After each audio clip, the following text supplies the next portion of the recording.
안타깝게 세상을 떠난 배우 고 김주혁 씨. 죽음에 이르게 한 갑작스러운 교통사고는 왜 일어난 걸까요? 이웅혁 건국대 경찰학과 교수 최진영 변호사와 얘기해 보겠습니다. 안녕하십니까? 네, 안녕하십니까? 네, 교통사고가 나던 당시 김주혁 씨가 어떤 상태였는지는 아직 의문인데요. 새로운 가능성이 제기됐습니다.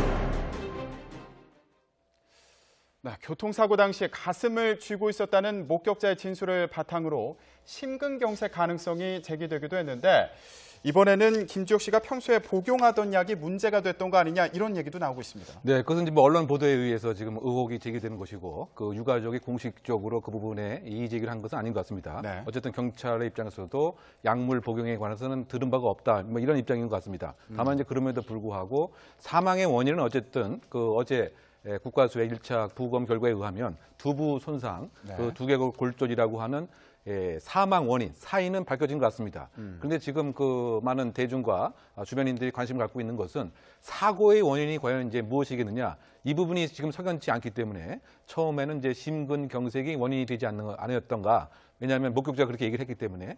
그런데 그것이 아니라고 또 한다고 한다면 결국은 약물로 인한 또 부작용이 아니겠느냐.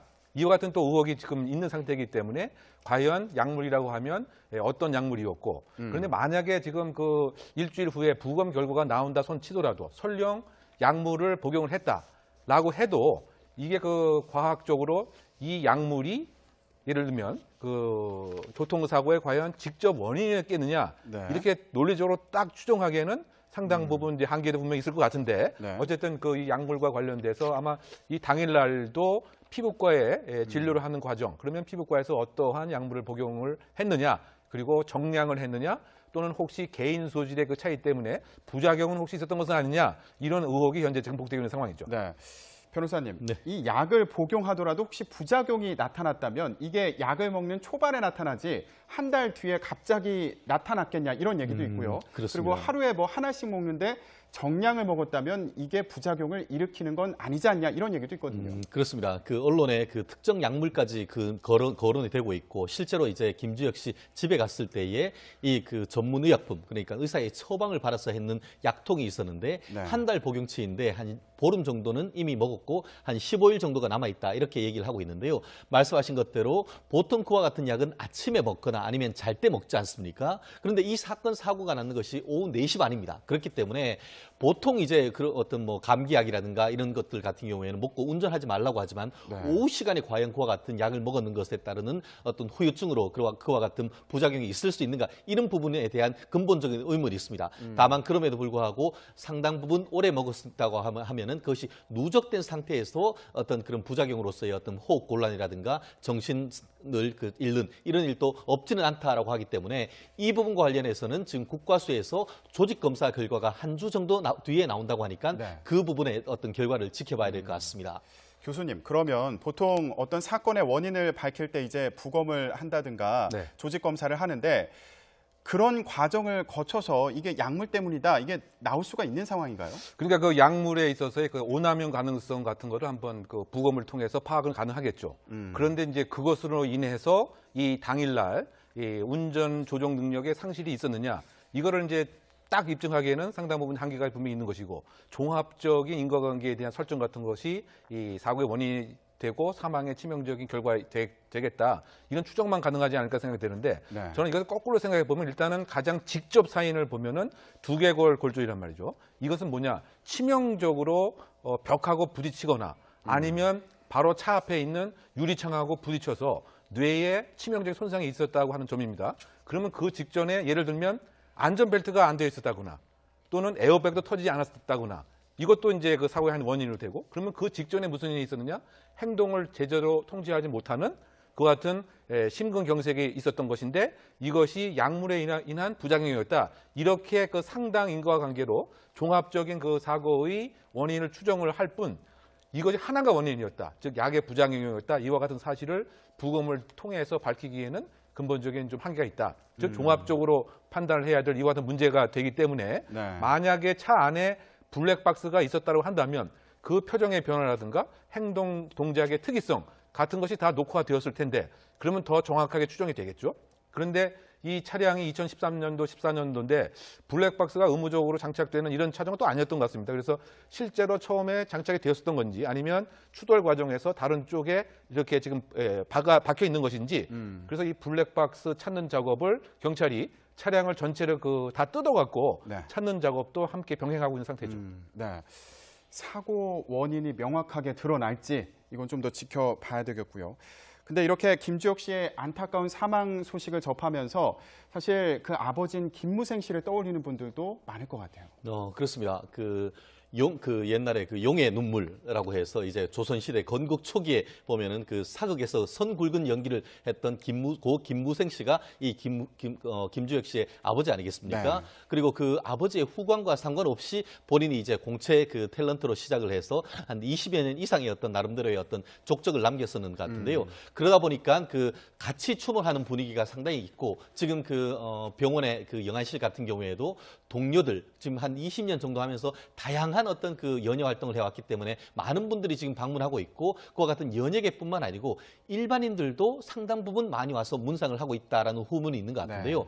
국민 배우라고 할 수 있을 정도의 어떤 까칠한 모습보다는 오히려 푸근하고 옆에 형님 같고 친구 같은 그런 이미지가 돌아가신 이후에도 상당 부분 좋은 이미지로 남아 있는 상황인 것 같습니다. 그러니까 그 김무생 씨와 관련돼서는 이제 우리 허준이라고 하는 그 드라마가 과거에 있었는데 허준 1세대가 바로 이제 김무생 씨였고 허준 5대 허준이 바로 이제 그 김준혁 씨였죠. 그래서 상당히 동일한 그 드라마를 촬영했고 더군다나 이제 그 이런 효심도 상당 부분 아버지에 대해서 있었던 것 같습니다. 내가 예를 들면 1박 2일 예능 프로그램을 계속하고 이런 이유 중 하나가 엄마가 계속 내가 했었으면 매주 보실 수도 있었고 아버지도 보실 수가 있었다. 이와 같은 이제 효심 같은 것도 간접적으로 투영됐던 것 같고요. 더군다나 이제 그 스킨십이라고 하는 이런 얘기를 한 것 같습니다. 그러니까 그 김주혁 씨가 이렇게 그 아버지 돈을 한번 훔쳤는데 그래서 이제 혼났는데 소위 말해서 이제 스킨십이니까 그 이렇게 한번 맞은 거죠. 그것이 아버지에 대한 스킨십이었는데 상당히 그립다든가.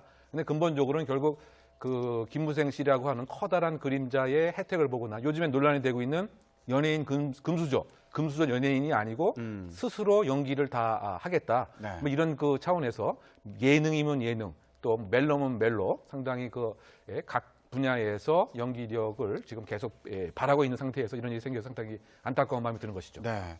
지금 실제로 김주혁 씨 사망 소식이 전해진 이후에 연예계도 침울한 상황인데 그 아까 말씀하신 것처럼 여러 관계자들이 빈소를 찾아서 애도를 하고 있습니다. 그런데 눈에 띄었던 게 옛 연인이었던 김지수 씨도 이 빈소를 찾았더라고요. 그렇습니다. 그 실제로 이렇게 두 분이 나이도 비슷하고 해서 두 분이 잘 되기를 바랐었는데 어떻게 다시 헤어졌던 그런 부분인데 어쨌든 그 고인이 된 이후에 예정과 관계없이 어쨌든 동료로서 같이와 같은 빈소에 조문을 하는 모습이 상당히 아름다웠다라고 생각할 수 있는데요. 그 이외에도 우리가 그 언론계에 내노라고 할 분들이 계속 이 상황 속에서 조문을 하고 있는데 지금 보통 우리가 같은 경우에는 3일장을 하는데 이 케이스 같은 경우에는 지금 사망하고 부검까지 하다 보니까 4일장에서 내일 이제 그 발인을 한다라고 하는데 네. 아마 오늘 저녁에 정말 많은 분들이 또 그 빈소를 찾아갈 것 같습니다. 네.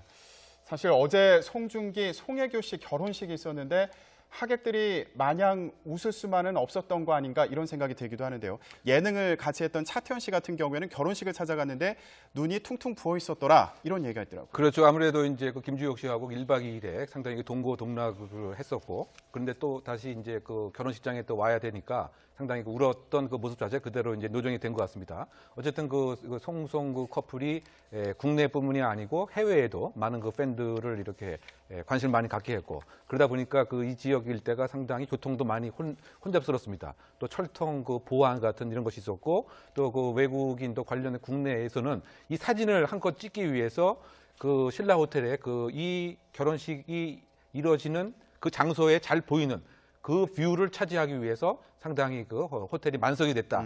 상당히 세계에 많은 관심을 갖는 송송 커플 이제 그 결혼식이었는데요. 그리고 그 중국의 그 짱쯔이도 함께 참석을 해서 인증샷까지 했던, 그러니까 국내외를 넘나드는 그 세기의 결혼식이었다, 이렇게 기억할 수가 있는 것이죠. 네.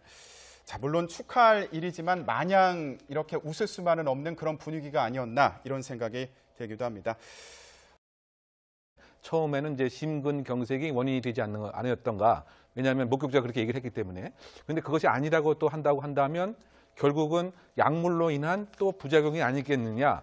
이와 같은 또 의혹이 지금 있는 상태이기 때문에 과연 약물이라고 하면 어떤 약물이었고, 그런데 만약에 지금 그 일주일 후에 부검 결과가 나온다 손 치더라도 설령 약물을 복용을 했다라고 해도 이게 그 과학적으로 이 약물이 예를 들면 그 교통사고에 과연 직접 원인이었겠느냐, 네. 이렇게 논리적으로 딱 추정하기에는 상당 부분 이제 한계도 분명히 있을 것 같은데, 네. 어쨌든 그 이 약물과 관련돼서 아마 이 당일날도 피부과에 진료를 하는 과정, 그러면 피부과에서 어떠한 약물을 복용을 했느냐, 그리고 정량을 했느냐, 또는 혹시 개인 소질의 그 차이, 이런 것들 같은 경우에는 먹고 운전하지 말라고 하지만 네. 오후 시간에 과연 그와 같은 약을 먹었는 것에 따르는 어떤 후유증으로 그와 같은 부작용이 있을 수 있는가, 이런 부분에 대한 근본적인 의문이 있습니다. 다만 그럼에도 불구하고 상당 부분 오래 먹었다고 하면은 그것이 누적된 상태에서 어떤 그런 부작용으로서의 어떤 호흡 곤란이라든가 정신을 잃는 이런 일도 없지는 않다라고 하기 때문에